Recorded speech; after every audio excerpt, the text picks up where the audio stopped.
Another drummer who is very much with us, who was a part of that group that I mentioned with Billy Hart and Freddie Waits called Colloquium, is a drummer named Horace Arnold.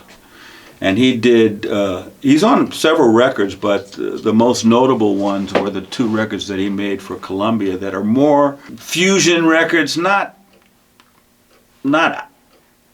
more kind of Weather Report, M1D sheet, ECM, but really, really great writing, really, really great playing. And the first one, and these are on Columbia, the first one is called Tribe on Columbia, and Horace did most of the composing on here. And this has Horace playing drums, vibes, marimbas, xylophone, percussion,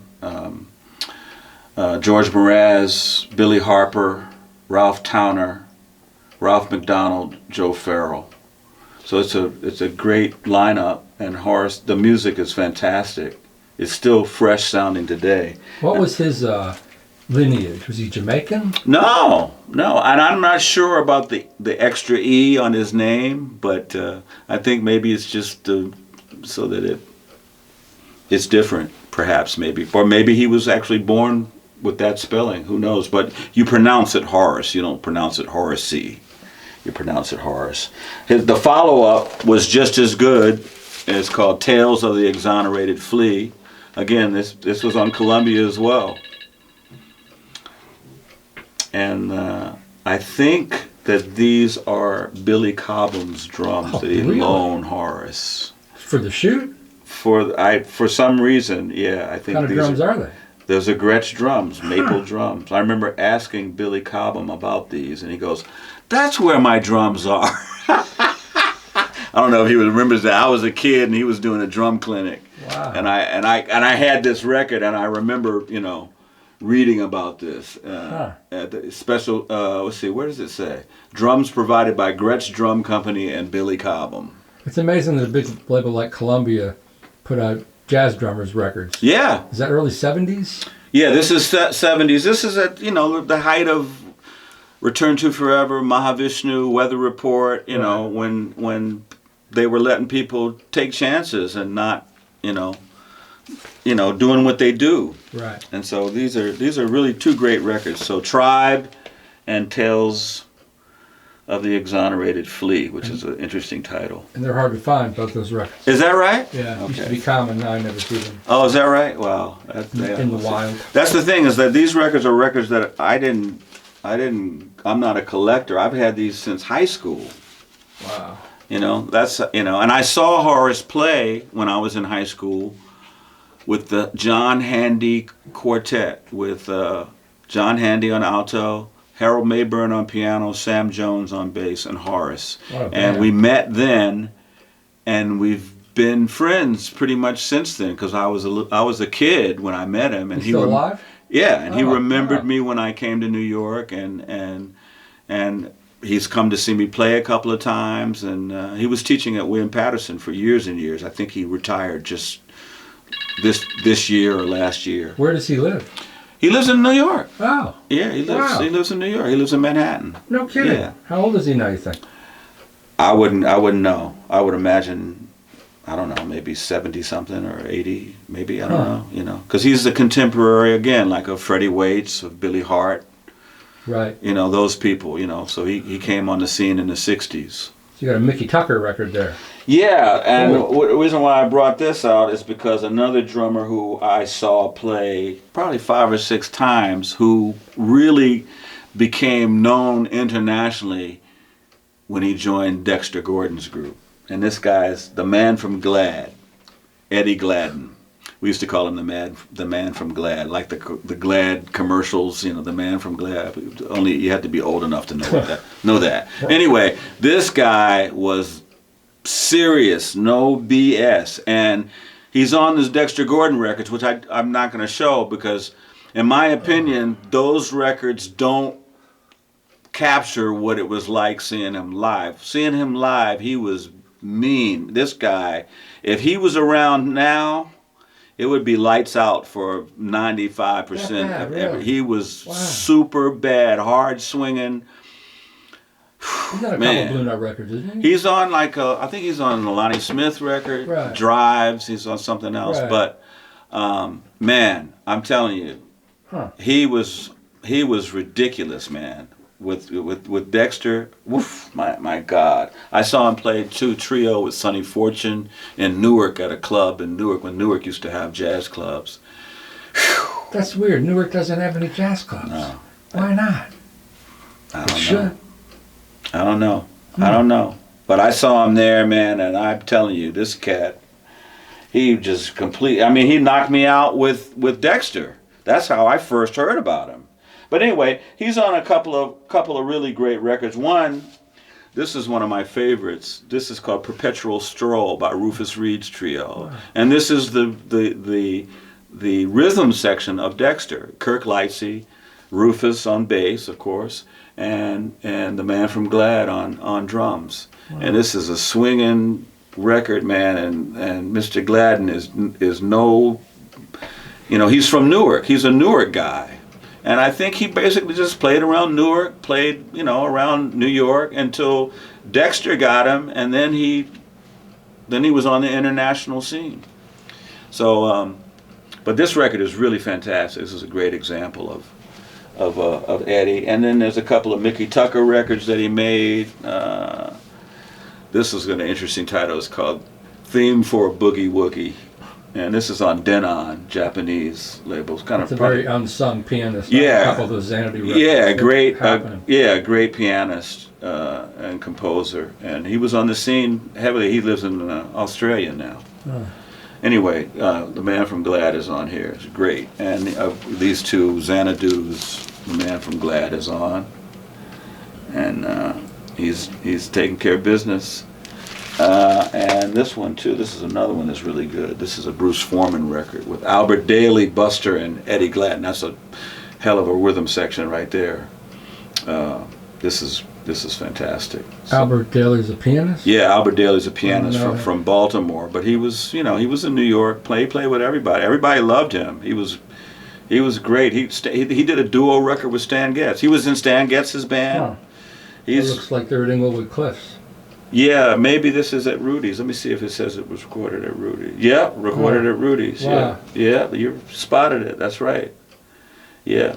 Anyway, Eddie Gladden. If you don't know about him, check him out. There's some videos of him where he's steaming, man. He is, his right hand, man. I mean, his stick would come back. He'd be riding like tempos like this, and the stroke of the stick would be coming right back by his head. Wow. I mean, he had he was rough, man. He was bad. He was like a bad dude. Unbelievable. Okay, the next guy is probably the only records that I know that he's on is on these records with Billy Harper, and this guy's name is Malcolm Pinson, and he's from Houston, and Houston has a whole legacy of drummers. Michael Carvin, a lot of present-day drummers, Eric Harlan, Kendrick Scott. I'm probably going to leave some people out. I think Chris Dave. So Houston has a little drum legacy, and it's fascinating. Some younger guys, Reggie Quinterly, Jerome Gillespie. These guys are all Houston drummers, and so. This guy's name is Malcolm Pinson, and the only recordings that I know of him being on are with Billy Harper, and these are kind of rare, I guess, kind of rare records. They are. I've never even seen that one. It's in your lap. Yeah, they're on Denon. Another one here is on MPS, but these two are on Denon. Never seen The Believer. Wow. Yeah, The Believer. And these records have a guy that I used to play with on trumpet named Everett Hollands, who's from Virginia, where I'm from. He was a great trumpet player, kind of in the style of Lee Morgan, Freddie Hubbard, and so that's how I got hip to Billy Harper, because I used to play with Everett Hollands, and And so anyway, I became a big fan of Billy Harper and his music, and so that's how I found out about Malcolm Pinson. Here's another one. These are great records with great music. You know, most of the songs are 20 minutes long, so there's only 2 songs on each record, but they just go on, and you know, Harper, the way he plays, you know, kind of in the vein of Coltrane meets the Baptist Church. You mentioned Chris Dave was from Houston as well. Is he one of the guys? He's like one of the modern guys that influence a lot of younger players. Am I right? Yeah, I would think so. I mean, I'm not sure in terms of, you know, straight ahead swinging jazz playing. I think even though he did some of that with Kenny Garrett, but I think his main thing is more kind of, you know, he's kind of coming from, I guess you would say, from the school of maybe Dilla. That's what I was, Jay Dilla, right, the whole displacement of beats. Yeah. Isn't that Dilla's main thing, the way he just displaced all the beats? Right, and it's fascinating. So that's where his influence is mainly, I think. But he's incredible. But he's part of that Houston lineage. I don't know how connected they all are, because we're talking about Malcolm Pinson. Whenever I've asked anyone from Houston about Malcolm Pinson, they kind of don't know about him. So I'm not sure how much he did besides playing with Harper. That's why that's why these are the only records that I know of him playing. Right, I know is the with name. Billy Harper. Another one that I mentioned as being part of that Houston lineage is Michael Carvin, and of course, he went on to play with McCoy and Freddie Hubbard and all kinds of people, Jackie McLean. This is probably the most well-known of the records that he's on, is Antiquity, and this is just a duo record with him and Jackie. And it's fantastic. You can really hear Carvin's sound and his touch. And then he was part of Jackie's group, too, and here's another record of Jackie McLean and the Cosmic Brotherhood. Anyway, he was associated with Jackie and did some great records. Another couple of records that he made that I really love are 2 volumes of Hampton Halls records. Michael Carvin? Michael Carvin in Copenhagen at the Montmartre. He could go really, really out, couldn't he? I saw a solo of his, and it was like giving birth. Yeah, I mean, he was part of that scene in the 60s and 70s where people were kind of pushing the limits of and being free to express themselves in many different ways. And so he was part of that. And he's still very much alive. He lives in Los Angeles now, I believe. But Michael Carvin. These are my favorite of. There's another one by Todd Cochran, Bayete, that's really great too. But another drummer that's kind of little known but made some remarkable records, in my opinion, is a guy named Steve Allington. One of the records, I couldn't find it. I know I own it. It's Hampton Halls, The Green Leaves of Summer. Just this trio record with Hampton Halls is really fantastic. But anyway, I don't think he's with us anymore either. But this is one of the latter day Steve Allington recordings with Dave Holland. And this is prior to Smitty Smith having the drum chair. And Smitty did, I don't know, 3 or 4 records with this band, but I think Ellington only did 1. But this is a great record to hear him in this context, you know, real open, no chords, just open with Dave's music. Another recording that he's on that I really like is this Sam Rivers record, which is one of the Blue Note twofers that used to, remember the twofers that used to come out, and they were great bargains, because I think this one has Steve on some of it, and it has J.C. Moses on some of it, but this is some great Steve Ellington, besides the Hampton Halls. Some really great Steve Ellington. I think I even have him on an Andrew Hill twofer somewhere too. Okay, another great drummer from the West Coast, who might have been the second house drummer for contemporary after Shelly Manne, was a guy named Frank Butler. He's on several contemporary records, and he was kind of Even Papa Joe Jones called him the greatest drummer alive. Really? Papa Joe Jones thought Wow. he was the greatest drummer alive. So he saw something in him that he didn't see in everybody else. So that's Right. saying something. But this record here has a feature for him, and this is a contemporary record by the bassist Curtis Counts. This is the Curtis Counts group, Landslide, and there's a track on here called "A Fifth for Frank." It's a feature for him playing the drums, and it's great. It's really fantastic. And these records are really great too. The Curtis Counts. Here's another one that was great cover. You get more bounce with Curtis Counts. Frank's on there too. He's on some, like, a bunch of Art Pepper records. He's on a bunch of contemporary records and several Xanadu records. There's even a Xanadu record that it's under his leadership, but I can't find it. A friend of mine has a copy of it, but I can't find it. But if anybody wants to give me a copy, I'll take it. It's by Frank. But yeah, A Fifth for Frank. Frank Butler, super bad. He's also the drummer that's on half of Seven Steps to Heaven. Yeah, I was going to mention that. He's on the original Seven Steps to Yeah, Heaven. he's right. on it when Miles hadn't put together the band with Tony yet. Right. Or Herbie, but Ron is on it and George Coleman is on it. And so it's interesting to hear Frank play Joshua, Seven Steps to He plays Seven Steps to Heaven with brushes. Right. Which is very interesting. Huh, yeah. And you could see conceptually why Miles ended up going with Tony, because Tony was coming at it from a completely different headspace. So, that's why Frank wasn't in the band, because I don't think Miles liked the takes that they did. They ended up coming out on the box set, which is Right. interesting to hear the box set, Huh. hearing Frank, all of the takes that Frank did with Miles. Huh. Because on the record, on Seven Steps to Heaven, it's only 3 tracks that he's on. Oh, wow. And CD Tony's box set.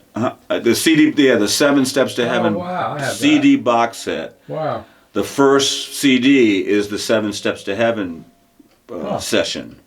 And so all of the takes that Frank is on, now we can hear him approaching Seven Steps to Heaven, approaching Joshua, which those 2 tunes ended up coming out with Tony playing the drums. Right, yeah. So it's That's fascinating. kind of an interesting, comparison to see what was happening. So you can kind of see what Miles. I think it was Victor Feldman, Ron Carter, of course, George Coleman, Frank, and Miles. And then when he got back to New York, Victor Feldman was replaced with Herbie, and Frank was replaced with Tony. And was George Coleman on that record? Still, George Coleman was in both. On Right. both, and so Fascinating. So another record that he's on is this one, Harold Land the Fox, which is on Contemporary as well, with a little known trumpet player named Dupree Bolton. Billy Higgins used to talk to me about him all the time. Elmo Hope on piano, Herbie Lewis, and Frank. This is great. This is swinging, man. This is really fantastic. He's got a great sound. Those drummers out there, because of maybe the recording quality, Roy Dunan and the whole Les Koenig and the sound of the drums is a lot different than the sound of the Rudy sound or the Prestige sound. And Shelley and Frank had a similar kind of sound. I don't know. I know Shelley was using like leady drums on a lot of that stuff. Right? And Really? maybe Frank was too. The drums have a certain sound that's very different than the sound. I don't know if it's the recording quality. I don't know if it's just the sound, but the sound it's very unique. Now Philly Joe, when he's recorded when he's on the rhythm, Art Pepper plus the rhythm section, he still has his Philly Joe. He's got his, it sounds like Gretsch drums. So on all those contemporary records, Shelley's playing leady drums. I think he's on leady drums on a lot of them. Wow, wonder why Leedy? It's a British company, isn't it? No, Leedy was part of Leedy and Ludwig. Wow. Ludwig, they joined together, and then it was Leedy and Ludwig, and then it was just Ludwig, and I think Leedy kind of went on. But they had really good thin shells, and the shells are real kind of open. So when you hear Way Out West, All those Paul Winters records. yeah. Yeah. I just assumed it was Slingerland or something. Yeah, I think he was with Gretsch at one time. He was with Leedy, and then I don't know who was by the end of his life. I think he might have even been playing Pearl. Or Right, something. right. Yeah, but Shelley was, man, he was monster. Oh, he was the most recorded right? jazz drummer. Yeah, and probably a lot of things he's never credited for. A lot of I mean, a lot of Shifreen stuff. I think all that's Daktari. He's on some film scores, playing in orchestras by Patti Page is singing, all that kind of stuff. Him and Grady Tate, right, and O.C. Johnson. Those are the top three. Oh, I didn't know O.C. Johnson and Grady Tate. Yeah, Grady's number 2. I interviewed him once, and back then he owned a restaurant in Harlem. Is that right? Yeah, went up there and he played, and he had some singer. It was a really nice place. Well, he was a great singer. He didn't even want to play drums at the end of his career. He was like through with drums. I played a gig with him where he was singing. I was a nervous wreck. I was like, man, what am I doing? What can I do to impress him? Nothing. Wow. I just tried to do what I was supposed to do because he's Grady Tate. Right. He's the second most recorded jazz drummer in history. Wow. He's on. He's another one of those guys. Nobody talks about Grady Tate in the same way that they talk about, But man, I mean, whew. I know Louis Nash loved Grady Tate. Oh yeah, and Louis he's like a Grady Tate himself. Right. Yeah. He kind of do everything, Wow. I love him. Okay, I'm just about done. This is a drummer who I don't know much about recording wise other than these 2 records. He's from Detroit. His name is Danny Spencer. Huh. And he's on these 2 records by this group from Detroit called Kenny Cox and the Contemporary Jazz Quintet. And they did 2 records for Blue Note. This one and this one. And they're very much in the style of Miles Davis's 60s quintet. And the other interesting thing about this band is that the tenor player is Leon Henderson, Joe Henderson's brother. Oh, wow. And he sounds like a cross between Joe and Wayne. Wow. But Danny Spencer sounds a lot, he's coming out of the Tony Williams school, playing great. Yeah, I've only heard those records a couple times. There's a lot happening in those. Yeah, it's very much out of the Miles Davis quintet school, but very really good. And I think it's out on CD. You can get both records on one CD now. And I think they used the top one as a classic or a tone poet or something. Is that right? Yeah. I'd like to hear it remixed because, they sound good, but it would be nice to hear them in all their glory. And I guess they did them. Yeah, they did. Yeah. This was recorded at United Sound Systems, Detroit, and then re-recording by Rudy Van Gelder. So he remastered it. Huh. This one doesn't say. But but Danny Spencer, I don't know what happened to him. I know a couple of people from Detroit that had played with him a little bit, but I don't know if he's still around now. If he is, great job, Mr. Spencer. You're killing, in my opinion. Okay, so now I'm going to end up with some guys that were associated with the avant-garde. The first one, and they've done a lot of records as a leader, but these are just the ones that I have as a leader on LP. And the first one is Andrew Cyrille, who's very much with us and still does leader gigs at the Vanguard here in New York, and still is involved in a lot of things. And I remember I got this, like my aunt bought me this for my birthday or something. It's a cool out. Wow. So yeah, this is Andrew Cyrille, and he's known for playing with Cecil Taylor, and that's how he got out here on the international scene. But and he's a great drummer, and he's very interesting. I got a chance to play a week with him, 2 drums at Birdland, and he's truly an improviser. Huh. Truly knows how to paint, knows how to color, and he's remarkable guy. So Andrew Cyrille. Another one who I liked, especially playing with Archie Shepp, was Beaver Harris. And this is called Beaver Is My Name. And he had a group called the 360 Degree Experience, but this is not that group. And this has Andrew White, one of the rare appearances of Andrew White, the tenor saxophone player, reed specialist, from Washington, D.C., Junie Booth, and a steel drum player. That's the quartet with Beaver. And who is he coming out of? Beaver, he's interesting because I have him on a record with Sheila Jordan, just playing, backing a singer.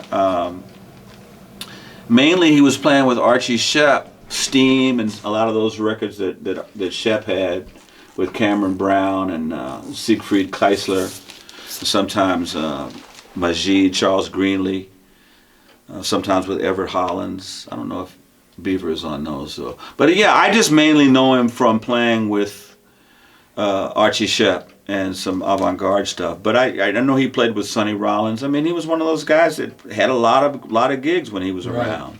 In the late '60s and '70s. New York guy. New York guy, yeah. Right. Beaver Harris, and I remember reading an article about him that he was minor league contender for baseball, minor league baseball. Wow. Yeah. Anyway, and then of course this is the last one, Rashid Ali, who's known for playing with John Coltrane, replacing Elvin Jones.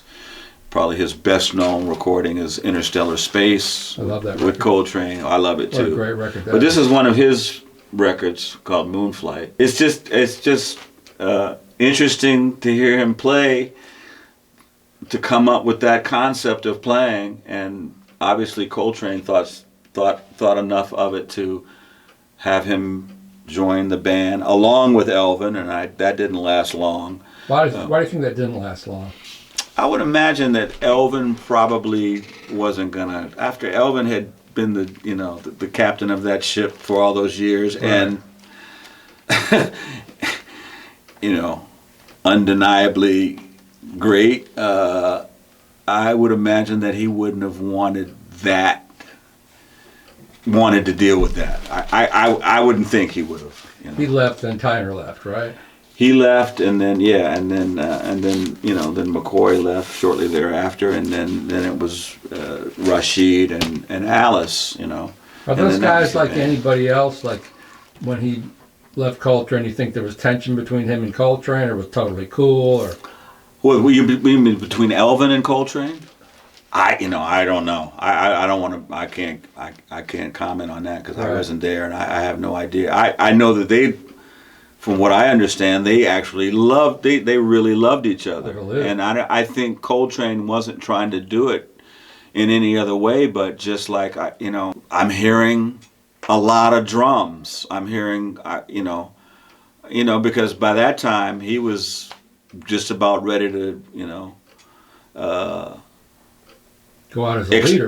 Explode, People were saying by the last couple of gigs he was putting the horn down and just kind of beating his chest like. Oh right, yeah, right. Coltrane, yeah. Right. So he was looking for something else. Totally. I think he had kind of exhausted all the possibilities of just a rhythm section backing him up. Right. So he had other saxophone players, he had other percussion players. He was looking for this kind of banshee kind of a thing going on. There's that live album they put out. I think it's a Love Supreme, like somewhere out west.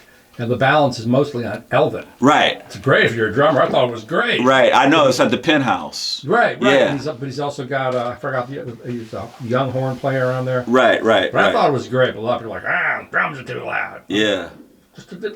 You hear what Elvin heard, Yeah. I love that record too. I mean, that whole thing was just kind of the stars were aligned, and we luckily, mankind got this unbelievable, once in a lifetime hookup of these four people that were just on a trajectory to spirituality that is unsurpassed to this day, and they influenced so many people, not just jazz people, but hey, there's nothing new under the sun, that's for sure. And that's why I've tried to bring out some attention to some of these people that are little known, but they were playing, and for everyone that I mentioned, there's 25, 30, 40, 50 other people that did stuff too that I could have brought up, Right. And so So that's what I said at the beginning. I'm just trying to turn people on to some things that they might not know about. And some of these guys are still alive, and I hope that they might see this and be glad that they're mentioned, because this. The way things are now is they want new, young, and there's been a lot of music that's been played, and this is just the tip of the iceberg. You should really get Kenny Washington to do this, because he can. Whew, man. I wish you would. Yeah, well, maybe I'll try to I'll put a bug in his ear. Okay? Thank you, Billy. That was great. Okay. I appreciate it, man. All right. Thank you, Ken, for having me.